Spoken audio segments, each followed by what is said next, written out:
أعيب الطعام क्या वो कह रहे हैं कि किस हाथ से खाना खाएंगे? باليد اليمنى باليد اليمين. ايش اليمنى ولا सीधा दायां हाथ. تمام दायां हाथ. وبماذا أعطي وآخذ किस हाथ से हम लेन देन करेंगे? किसी को देना है लेना है? باليمين दाएं हाथ से. اليسار هذا الشمال للحمام बायां हाथ तो वॉशरूम के लिए है. نعم طيب शराब पीने का क्या हुक्म है?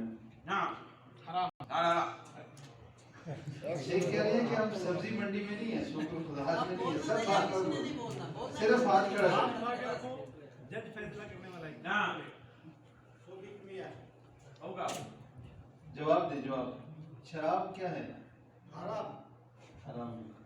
حرام كبيرة من كبائر الذنوب बड़े गुनाहों में से एक गुनाह है. مسلم अकबर لا गुनाह. يشرب خمر أبدا मुसलमान कभी भी لا शराब لا नहीं خليها पीता. أقل. طيب الآن لو أنا آخذ 10 ريالات وأحرقها هكذا يجوز أو لا يجوز؟ शेख कह रहे हैं कि 10 रियाल का नोट निकालें, उसको आगे लगा दें, जला दें, जायज नहीं है? नहीं حرام साहब ने नहीं बोलना वो जो. طيب مثل شرب الدخان इसी तरह सिगरेट का पीना है.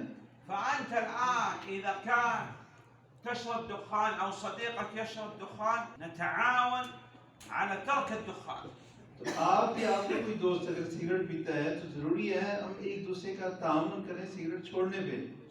الذي يشرب الدخان जो सिगरेट पीता है هل يكون قريب منه الملائكة أو الشياطين؟